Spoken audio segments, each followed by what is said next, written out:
Hello friends, ધમુસ kitchen and vlog પર તમારું સ્વાગત છે. મિત્રો, ભીંડામાં ચણાની દાળ નાખી આજે બનાવીશું એકદમ નવી ટેસ્ટી રેસિપી, જે ખૂબ જ સ્વાદિષ્ટ અને મજેદાર બનીને તૈયાર થશે. રેસિપી બનાવવાની આ રીત સાવ નવી અને યુનિક છે, જે પહેલાં તમે આ રીતથી ક્યારેય નહીં બનાવી હોય. જેને ભીંડો નહીં ભાવતો હોય તે પણ ચોક્કસથી ખાશે. તો ચાલો ઝડપથી બનાવવાની રીત જોઈ લઈએ.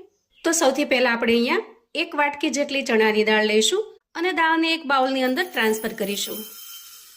દાળને આપણે અહીંયા સારા પાણીથી ધોઈ લેવાની છે. આ રીતે પાણી નાખીને એકદમ સરસ ઘસી અને દાળને આપણે ચોખ્ખી કરી લઈએ. સારી રીતે ધોઈ લીધા પછી આપણે આ પાણીને કાઢી લઈશું. આવી રીતે 2 થી 3 વખત પાણી લઈ અને દાળને આપણે સારી રીતે ધોઈ લેવાની છે અને ત્યાર પછી પાણી ઉમેરી આ રીતે દાળ સારી રીતે ડૂબી જાય અને એના ઉપર થોડું વધારે પાણી રહે એ રીતે આપણે દાળને પલાળી દેવાની છે. હવે ઢાંકણ ઢાંકી દાળને આપણે 1 કલાક સુધી પલળવા દેશું, જેથી કરીને દાળના જે દાણા છે એકદમ સરસ સોફ્ટ થઈ જશે. અંદાજે 1-1.5 કલાક પછી આપણે દાળને ચેક કરીશું. અહીંયા દાળ સારી રીતે પલળી ગઈ છે. આ રીતે તમે ચેક પણ કરી શકો છો. જુઓ, આમ કરવાથી દાળ તૂટી જશે, એનો મતલબ છે કે દાળ સારી રીતે પલળી ગઈ છે. હવે દાળને ફરી એક વખત ધોઈ લઈએ અને એના અંદરનું આ પાણી કાઢી લઈએ. હવે એક તપેલી કે કઢાઈ લઈશું અને એની અંદર આપણે ધોયેલી દાળને ટ્રાન્સફર કરીશું અને દાળ ડૂબી જાય એટલું આપણે પાણી ઉમેરીશું. થોડું મીઠું ઉમેરીશું અને મિક્સ કરી લઈએ. આ રીતે મીઠું ઉમેરવાથી દાળ ખૂબ ઝડપથી ચડી પણ જાય છે અને દાળની અંદર મીઠાનો ટેસ્ટ ભળી જવાથી એકદમ સરસ પણ લાગે છે. હવે આપણે ઢાંકણ ઢાંકી આ દાળને ગેસ પર મૂકીશું અને 3 થી 4 મિનિટ માટે સારી રીતે બોઇલ થવા દઈશું. હવે જ્યાં સુધીમાં ચણા દાળ સારી રીતે ચડી જાય છે ત્યાં સુધીમાં આપણે ભીંડાને ધોઈ એકદમ ચોખ્ખો કરી લઈએ. આપણે ભીંડાને ધોઈ અને ચોખ્ખો કરી લીધો છે. ભીંડાને ધોયા પછી આપણે ખાસ કરીને લૂછી લેવાનો છે, કેમ કે ચીકણો હોવાથી જો પાણીનો ભાગ એને અડશે તો સમારેલો બધો જ ભીંડો ચીકણો થઈ જશે. તો આ રીતે કોઈ કોરું કપડું લઈ લેવાનું અને એનાથી લૂછી અને ચોખ્ખો કરી લેવાનો. હવે આપણે ગેસ પર મૂકેલી ચણાની દાળને ચેક કરી લઈએ. જુઓ, અંદાજે 3 થી 4 મિનિટની અંદર દાળ ખૂબ સારી રીતે ચડી ગઈ છે. જુઓ, હવે આપણે ગળણીની અંદર દાળને કાઢી લઈશું આ રીતે, જેથી કરીને એના અંદરનું બધું જ પાણી નીકળી જશે અને ત્યાર પછી ગળણીને આપણે સાઈડ પર મૂકીશું. દાળને થોડી ઠંડી થવા દેવાની છે. હવે દાળ ઠંડી થાય છે ત્યાં સુધીમાં આપણે ભીંડાને સમારી લઈએ. તો સૌથી પહેલા આપણે એનું ઉપરનું જે ડીટીયું છે એને કાઢી લેવાનું છે અને પાછળનો ભાગ છે એ પણ થોડો કાઢી લેવાનો છે અને પછી આ રીતે આપણે 1 વેઢા જેટલું માપ રાખી અને ભીંડાને સમારી લેવાનો છે. ભીંડાને આપણે વચ્ચેથી ચેક કરી લેવાનો, જેથી કરીને એના અંદર કોઈ કીડા કે એવું લાગેલું હોય તો આપણને ખ્યાલ આવી જાય. તો જુઓ, આ રીતે આપણે જરૂરિયાત મુજબ ભીંડાને સમારીને તૈયાર કરી લીધો છે. માપ પ્રમાણે જોઈએ તો અહીંયા મેં 250 ગ્રામ જેટલો ભીંડો સમાર્યો છે અને 1 વાટકી ચણાની દાળ લીધેલી છે. હવે સમારીને તૈયાર કરેલા ભીંડાને આપણે થોડી વાર માટે સાઈડ પર મૂકીશું અને એક મિક્સર જાર લઈશું. હવે આપણે બાફીને તૈયાર કરેલી જે ચણાની દાળ છે એ ચણાની દાળને આપણે જારની અંદર ટ્રાન્સફર કરીશું અને આટલી ચણાની દાળ આપણે બાકી રાખીશું, જેનો આપણે આગળથી ઉપયોગ કરવાના છીએ. 4 થી 5 ચમચી જેટલું પાણી આપણે આના અંદર એડ કરવાનું છે અને ઢાંકણ ઢાંકી દાળમાંથી એકદમ સરસ પેસ્ટ બનાવીને તૈયાર કરી લઈએ. તો જુઓ, આપણે અહીંયા દાળમાંથી એકદમ સરસ બારીક પેસ્ટ જેવું બનાવીને તૈયાર કરી લીધું છે. જુઓ, એકદમ સરસ બારીક પેસ્ટ બની ગઈ છે. અહીંયા દાળને પીસવા માટે મારે બીજી 3 થી 4 ચમચી પાણી ઉમેરવું પડેલું છે. તૈયાર કરેલી પેસ્ટને આપણે એક બાઉલની અંદર કાઢી લઈએ. હવે ગેસ ઓન કરી આપણે ગેસ પર એક કઢાઈ મૂકીશું અને કઢાઈમાં 1.5 ચમચા જેટલું તેલ એડ કરીશું. તેલ થોડું ગરમ થાય એટલે આપણે સમારીને તૈયાર કરેલો ભીંડો એમાં એડ કરીશું. ગેસની ફ્લેમને આપણે થોડી ધીમી રાખી અને ભીંડાને સારી રીતે સાંતળી લેવાનો છે. આ રીતે ધીરે ધીરે એનો કલર પણ ચેન્જ થવા માંડશે. તો અહીંયા કોઈ પણ વસ્તુ ઉમેર્યા વગર કે ઢાંક્યા વગર આ રીતે આપણે ભીંડાને ફ્રાય કરવાનો છે. થોડી વાર આ રીતે ચલાવતું રહેવાનું સ્પેચ્યુલાને, જેથી કરીને ભીંડો બધી જ બાજુ સારી રીતે સતળાઈ જશે.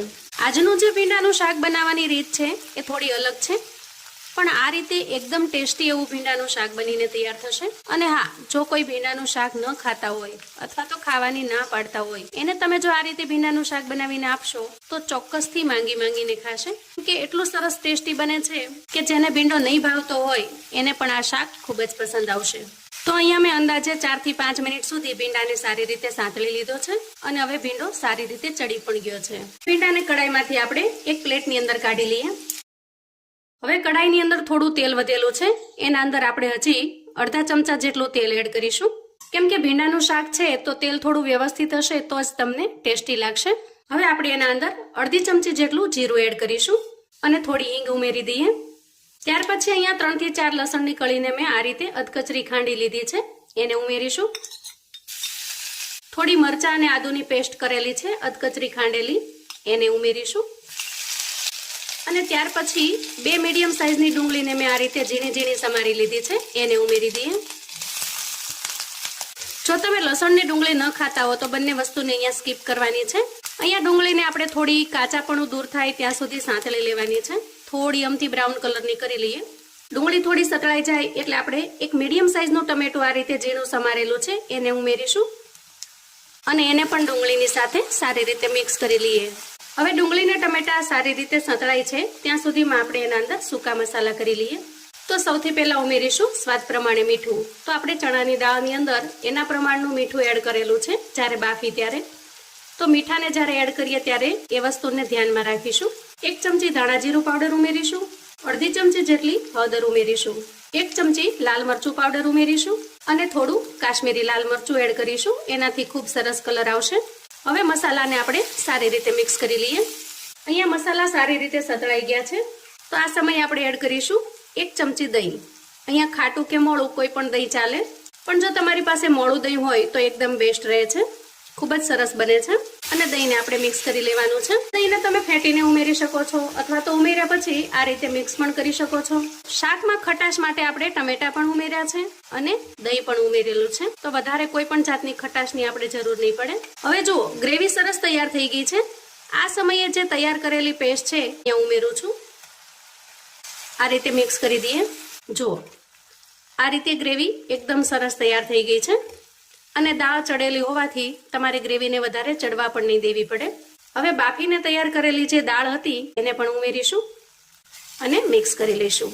અને હવે ઉમેરીશું આપણે સાંતળીને તૈયાર કરેલો ભીંડો. તૈયાર કરેલી ગ્રેવીની અંદર ભીંડાને સારી રીતે મિક્સ કરી લઈએ. એકદમ ટેસ્ટી એવું શાક બનીને તૈયાર થઈ ગયું છે. ગ્રેવીની સાથે મિક્સ કરતા જ અહીંયા શાક બનીને તૈયાર થઈ જાય છે. કેમ કે ભીંડાને પણ આપણે અગાઉ સાંતળીને તૈયાર કરેલો છે એટલે એ પણ ચડી ગયેલો છે અને ગ્રેવી પણ એકદમ સરસ તૈયાર થઈ ગયેલી છે. અહીંયા ભીંડાનું એકદમ ટેસ્ટી એવું શાક બનીને તૈયાર થઈ ગયું છે. ગેસની ફ્લેમને આપણે અહીંયા બંધ કરીશું અને શાકની અંદર થોડી કોથમીર એડ કરીશું. વાહ, જુઓ, એકદમ ટેસ્ટી અને ખૂબ જ મજેદાર શાક બનીને તૈયાર થઈ ગયું છે. ખરેખર મિત્રો એકદમ અમેઝિંગ ટેસ્ટ બનીને તૈયાર થાય છે. અને આ રીતે બનાવશો તો ભીંડાનું શાક તમને બિલકુલ ચીકણું પણ નહીં લાગે. શાકની અંદર દહીંનો જે ટેંગી ટેસ્ટ આવે છે એકદમ ટેસ્ટી લાગે છે. અને સાથે સાથે આખી ચણાની દાળ. એક વખત તમે આ શાક બનાવીને ટ્રાય કરજો અને મને ફીડબેક આપજો કે તમને આ રેસિપી કેવી લાગી છે. જોતા જ મોઢામાં પાણી આવી જાય એવું સરસ બનીને તૈયાર થયું છે.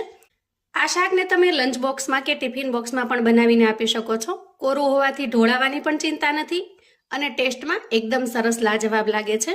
પૂરી, પરાઠા, રોટલી, ભાખરી કે પછી રોટલાની સાથે પણ આ શાક એકદમ ગજબનો ટેસ્ટ આપશે. તો આવું અવનવું જાણવા માટે અને મને સપોર્ટ કરવા માટે ચેનલ પર જો તમે નવા છો તો પ્લીઝ ચેનલને સબસ્ક્રાઇબ કરજો. વિડીયો ગમે તો લાઈક અને શેર કરજો. તમારા સગા સંબંધી મિત્રોને પણ આપણી આજની એકદમ યુનિક રીતે બનાવેલી ભીંડા અને ચણાના દાળની રેસિપી ચોક્કસથી મોકલી આપજો, જેથી એ લોકો પણ બનાવીને તૈયાર કરી શકે, એન્જોય કરી શકે, એના પરિવારને પીરસી શકે. કોમેન્ટમાં મને ચોક્કસથી જણાવજો મિત્રો કે આજની આ યુનિક અને અલગ રેસિપી તમને કેવી લાગી છે. ફરી મળીશું એક નવી રેસિપી સાથે. ત્યાં સુધી આવજો મિત્રો.